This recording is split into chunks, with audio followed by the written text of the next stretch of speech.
cold and rainy day today, so I thought it's the perfect weather for baking.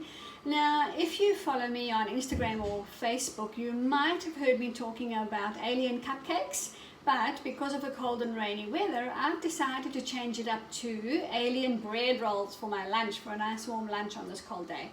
So it's quick and easy. It's going to be a microwave recipe, so you can have lunch ready in a matter of minutes, and your children can make it. It actually comes from my children's book called Swooping Through the Milky Way, and it's part of the alien menu that Ursa and Leo try when they find Neb and Cassie living in the Milky Way.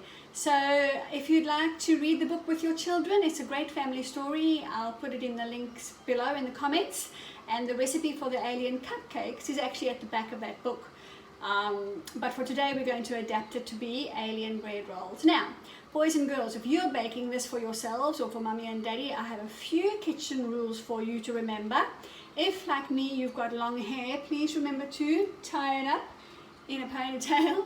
You don't want any loose hairs falling into your alien bread rolls. And remember, we always wash our hands when we're going to be dealing with food. We might touch the utensils or the ingredients. So my soap's right here. I'm just going to put the tap on and wash my hands. Make sure I get rid of all the germs. Just in time for our alien bread rolls. Now, you might be able to hear the rain because my camera is recording our recipe right next to the window.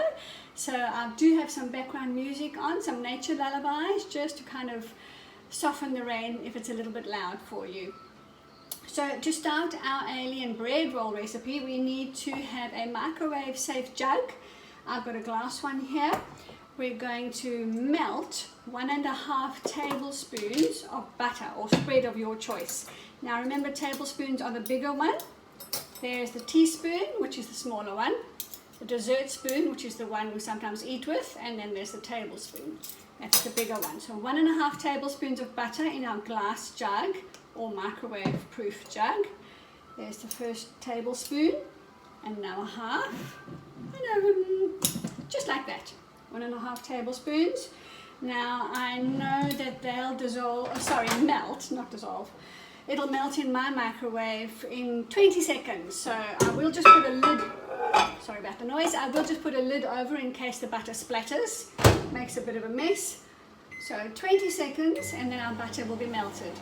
In the meantime, you need a mug because our bread roll is a mug bread roll.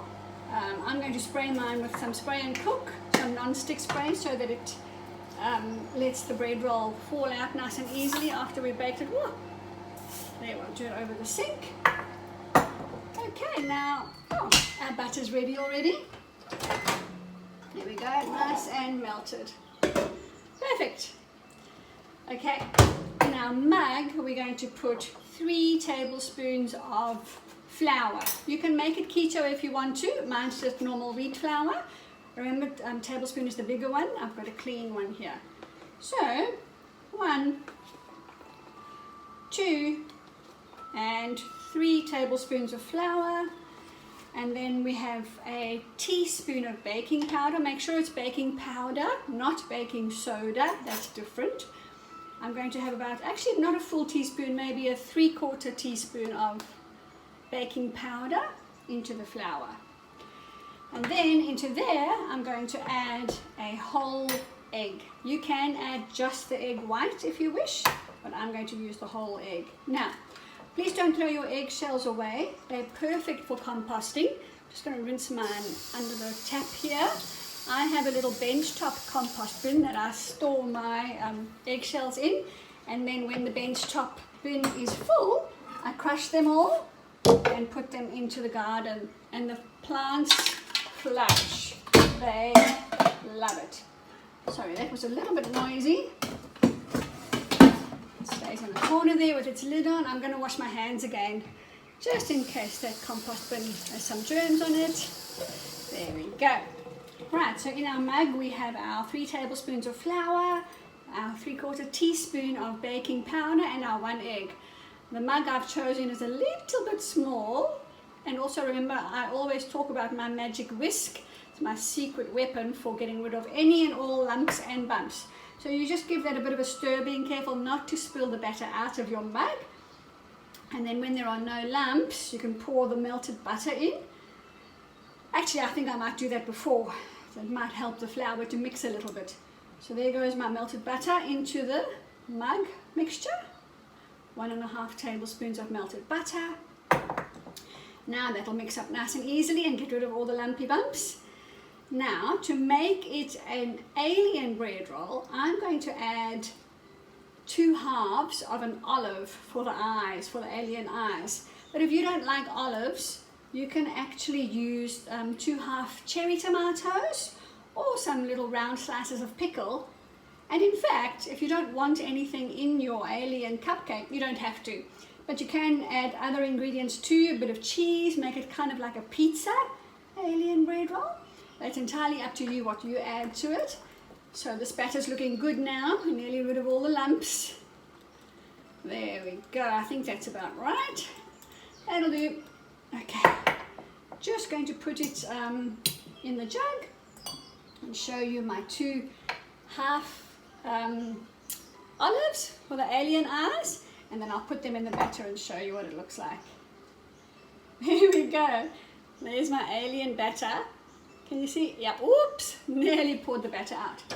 Now mine's only a small cup, so if you have more ingredients, it'll be a little bit longer than 90 seconds, but mine's a small portion. So I'm only going to put it in the microwave for 80 seconds. That's 1 minute and 20 seconds. Okay. And while that's cooking, please do remember that if you would like to download my book, it's just 99 cents. It's a great family read, and it'll be fantastic for you to read it while you have your alien bread roll or your alien cupcake if you choose to bake that, and with a little bit of nature lullaby sounds in the background. It'll be a perfect time for family reading together. So I'm also going to add some cheese onto my bread roll when it comes out. It'll be kind of like alien hair, I think. And then I'm also going to melt that a little bit in the microwave so it will be softer when I bite it, kind of like a pizza. I think that will be delicious. If you'd like to see the original recipe for the alien bread roll, I'll link that in the comments as well, because the original recipe does have keto adaptations for you to use. But otherwise, you can follow my recipe along perfectly, and I know because I've already made one and it was delicious. I kind of had it for my morning testing recipe. In fact, I'll link that in the comments below because it was kind of funny. The rain started pouring heavily and my poor cat Macy didn't like it, so she was running around like a cat gone muggy, and it was kind of funny with the alien cupcakes. She made growling sounds, so I'll link that in the comments for you as well. So this cup was the perfect size to remember if your cup gets hot to use your oven gloves. And there you have your alien bread roll. Isn't that so cool? I'm going to use my blunt knife to scoop it out. Oh look, here's one little red pimento hopped out the olive. Okay, let's scoop it out. It's a bit warm, so be quick if you're using your fingers. Woo, there we go. Isn't that lovely? Your alien bread roll for lunch. Now, like I said, I'm going to put a bit of cheese on top, so I might put the cheese on that side. Actually, hopefully it starts to melt in. I'll turn it around, and you can see what he looks like with his alien hair. Isn't he cool? I just love my alien bread roll, and I hope you do too. Please be sure to tag me in your recipes or photos if you make an alien bread roll for lunch, and let me know if you loved it. Thanks for joining me. Bye for now.